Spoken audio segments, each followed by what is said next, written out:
All right, this being the fifth match added to Saturday night's main event, Mike, do you feel like it fits, or do you think it's too soon in this, I guess, feud now? I think it fits because Raw needed a little bit more than what they had. They then from I mean they had the we're actually no I guess they had three matches when you think about it, but the Drew kind of slight like not a repackage but kind of like a restart. So I think putting him in a match like this kind of helps his profile after losing such a long feud with Punk. Yeah, now I guess the rumor is that he's kind of replacing Bronson Reed post-injury for Bronson Reed.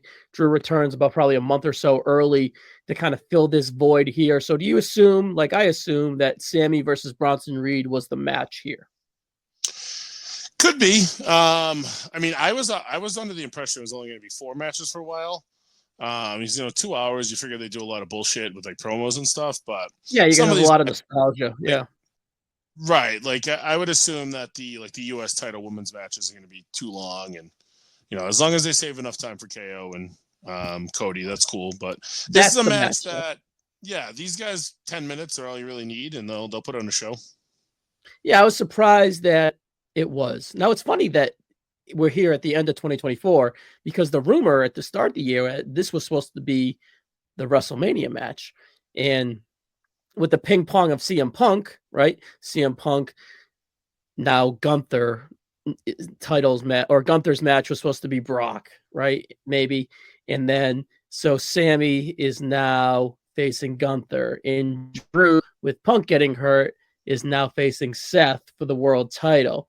So it's kind of like this match was a sacrificial lamb, and these guys were needed on other spots of the WrestleMania 40 card. So it's interesting here that it's now here at the Saturday night's main event. I feel that it's way too early, but I get why they're doing it, right? Do you now with that? Do you feel that they're going to be on the same brand come Netflix? I think they will. It seems like the Bloodline, OG Bloodline, might end up on Raw, but to me, it's kind of. I feel like Sammy's in this holding spot until Jay's back, and then that becomes like a Jay Drew feud, and then maybe by Netflix, that's what brings Roman back. So, because it seems like the story is Drew's targeting the people that were friends with Punk, and even though they weren't friends with him, they worked with him. So maybe they're leading towards something with Roman and Drew as well. Well, yeah, I think it's Roman, not Punk, because when Punk did it, at least he did it for money, or he did it for a proposition Right, or business. right. The promo, Jay and, right. yeah, The Jay promo and was kind Sammy of did weird. it because they're cucks, right? Right, Pretty much is what he said. Yeah. So in a much PG way. So yeah, this could be. I mean, Roman and Drew could be a match you could do on like the Netflix show, or maybe the first one. They're gonna book that like a pay-per-view. So I think that there's I don't think it'll be a long-term feud at that point, but I could definitely see them throwing that on TV sometime between now and the Rumble. Yeah, man, I don't know. I feel like Drew would, no, with the no pun intended here, would look better in blue on SmackDown. I feel like they're kind of going to get gutted. And not that Drew was gutted because he had a fantastic 2024 with Punk and even the stuff before that. But I feel that he is a tier below the potential names on Monday Night Raw on Netflix. I feel if he went to SmackDown, he could be that top tier. And I think SmackDown is going to be loaded with work rate guys, and he'd be perfect for that. And I think he'd be a world heavyweight champion on SmackDown. Or Yeah, WWE champion on SmackDown. I guess it depends on what really happens with the world titles too. If they end up swapping those or not. I wonder if this, winged eagle thing with Cody has anything to do with that, but he could fit into SmackDown pretty well. And we kind of still have legs with him and Gunther at some point. Gunther's maybe going babyface. Seems like it at least, although they kind of pulled the rug out on that a little bit on Monday, but there's a lot of good matches that Drew can have. I mean, he spent the majority of his year tied to Punk. So even if he starts having some rehash matches, it's going to feel fresh again. He needs to get away from Seth, Damian Priest, and Punk. Like we've been there, done that. And he needs to go away from the Bloodline saga for a little bit, even though he's I was surprised that he was back there. But ultimately, that's why I think it's kind of quick in a way, right? Because it was a replacement for Bronson Reed, we're assuming, right? So that's why I feel that this is something quick. And maybe it's perhaps a way to kind of microwave him for SmackDown. That's just my gut feeling. Yeah, and then if he ends up on SmackDown, maybe like the story will be that he just comes into Raw and he can't be controlled, and then they just like will send him to SmackDown, and I'm sure that all this would, I want this guy, something like that. They can play off some roots in some weird way, I'm sure. Some British or Scottish roots or something, yeah. Right. Perfect. But ultimately, I think Sami, if Roman ends up on Raw, which I assume that he will, then I think Sami's going to stay on Raw. So yeah, maybe you're right, Drew going over to SmackDown. The picture kind of maybe is teasing that a little bit. Yeah, I feel it. I just feel it. I feel it. All right, where are we at? It's Sami. I'm going to give you a timetable at the end of 2025. Will Sami Zayn be the WWE or the World Heavyweight Champion? Gut reaction. No, I don't think he's going to win the title because I just think that there's so many other people that title's going to touch base with, the Punk being the one that probably is more imminent. But there's just a lot of guys, and I feel like Sami might be more in like an IC or US mix. Like Sami's somebody that I could really see, maybe in like a Logan Paul feud or something like that, gearing up towards Mania. So I don't really know if he's going to be around the titles. I just think there's too many people above him. You know what I mean? I know. I can see Triple H wanting it to happen eventually, right? I can definitely see not like a better version of Kofi Mania, right? Like not like a presentation where it's earned, like and it's loved, but the quality would be much better. I feel like that is he deserves a gold watch moment. I think. I was just curious if you thought, I didn't think you would disagree that he earned the gold watch moment or should have one, but I wanted to give you the alternate timeline of a year from now, and I would be surprised too, but I wouldn't be shocked. Let's put it that way. Yeah, before Punk came back, I definitely think he was right in that mix for this past year's Mania. You're right. But yeah, it's just between Gunther holding it, Cody holding it, and then there's still Reigns, there's still Punk, there's still Rollins, Drew. I think that there's just going to be Breaker's going to accelerate past them. Yeah. Right. So there's a lot of guys that are kind of lingering in that area. I mean, even like an LA Knight is somebody that I can see them kind of elevating for a stretch. So we'll see. It'd be fun, and I think that it'll definitely happen at some point. I just don't know if this time next year is the time frame. All right, and if 2025 still is the timetable for this next question, will he have a feud again with Kevin Owens by then? I think so. I just think eventually, why is KO not mad at him? Right? He's teaming with Roman. He said he crossed the bridge. Are they in cahoots in any way? That's I mean, that's kind of the low-hanging fruit, and they kind of they sing Kumbaya at the end of War Games with all the bloodline, but obviously it's gonna keep coming back to each other, and I mean that maybe it gets to the point that KO just stops caring about it, right?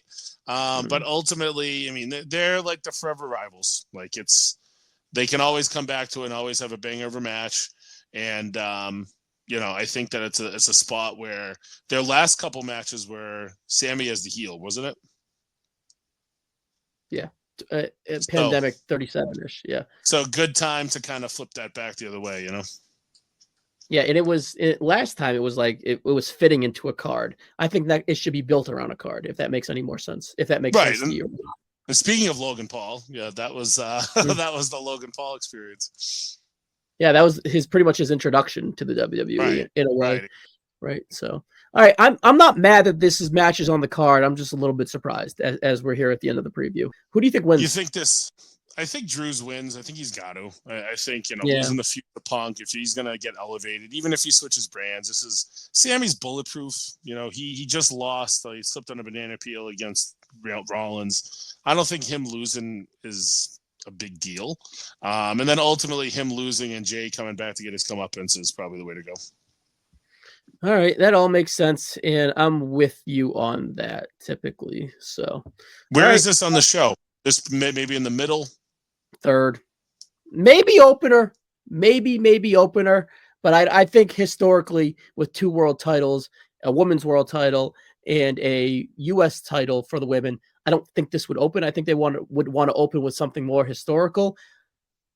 Low key, I would open with maybe Cody and Owens and just let them see how long it can go. Because if they're, like I said with Eller, if they're ticking towards 57, 58, 59, it's going to take away from the match. If they open and they go out there with not even commercials, like split screen, right? They could really go out there and have that pay-per-view quality, but I don't think it will. I assume it's closing, right? I mean, when you look at old Saturday Night's main events, they oftentimes did open with the biggest match. Or they would go second with the absolute biggest match. I still doubt it though. As long as they have as long as they have the old school promos, I don't really care about the presentation as much as we need to start the show with everybody on the card getting a 30-second promo. I think that's the way to go. And then my other question I have for you, and again, we're talking about this match, but do you think that there's a title change in the show of any sort? There has to be. Well, not the US one. That doesn't count, obviously. But right. I feel there has to be one. And when I talked about it with Ebby, I felt that maybe the women's one would be a sacrifice for it. I would be super shocked if Gunther lost, and I would be pleasantly surprised if Cody lost. And if there had to be a title change, I think maybe Liv would lose it to Io just to get the belt on Raw and get Liv to SmackDown, like I mentioned with Ebby. But I feel that with the US title for the women, historically, that could be considered a title victory, right? So right. I feel like that's something they may want to do with that. But overall, I don't know. I would be the most shocked. My radar's a little up with them, quickly diverting over to a triple threat with Priest, and that might have always been the plan. Yeah. But, I mean, if you're protecting Gunther, but you want to get that title off of him, so then you can get it into a Punk-Seth feud, a short little run for, like, Finn might not be the worst thing in the world, or Priest, either way.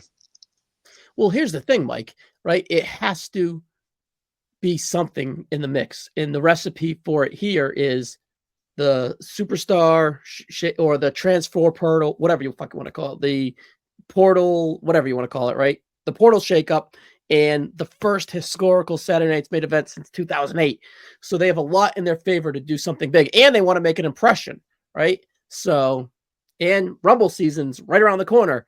So there's a lot of things and a lot of momentum going in their way to do something here. So yeah, I feel like they want to do something big. If there's no one like returning like The Rock or whatever, or there's no Roman or Punk segment, surprise wise, I feel that they would maybe do a title change historically too. So we'll see. What do you think rating wise? We like that numbers and stupid shit. Do you think they crush it with the ratings?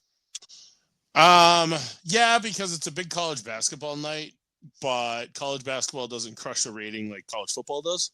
No. So yeah. I definitely think, and I mean, I think the simulcast with Peacock will kind of skew the number a little bit. Yeah, and then across season on YouTube, right? Right, because I feel like, someone that doesn't watch the show all the time might watch pay-per-views and be like, I'll throw on Peacock and I'll watch it, right? So that I think it was smart for them to put it on a Peacock. But I think that could, I don't know if there's a way that they can merge those numbers together into one. I don't think so. Oh, they will merge whatever they have to do to fucking brag. Right. We know but that. I do think that the Nielsen NBC rating that comes out might not be fantastic because there's going to be other places to watch it. It's so fucking archaic. Does anyone even care? At the start of 2025, no one's going to be caring. AEW is going to be in the 400,000s. NXT is going to be in the 500,000s. And fucking Raw, we're not even going to know. And SmackDown is going to be hovering about 1.4-ish. So at the end of the day, it's all declining. Who gives a fuck, right? Yeah, I think, and what works in their favor, too, is that while it's a very strong college basketball day schedule-wise, and they're going to be able to advertise a shit out of this. I mean, there was a lot of advertisements for it on Sunday Night Football last week. I don't know. I know that I wish Army and Navy was at NBC because that would have been the perfect timing to kind of even ramp up into the show with some late second advertising. But I'm sure that there's things on NBC that are going to be on throughout the day that can kind of hook that viewer, Oh, I could see Sheamus like with his arms around all the Navy and the Army guys, just been like, "We got Saturday night's main event, fellas, tune in." So, right. All right, Mike, I'm out of here. We both got Drew, and we think it's kind of a done deal, but it should be a good match.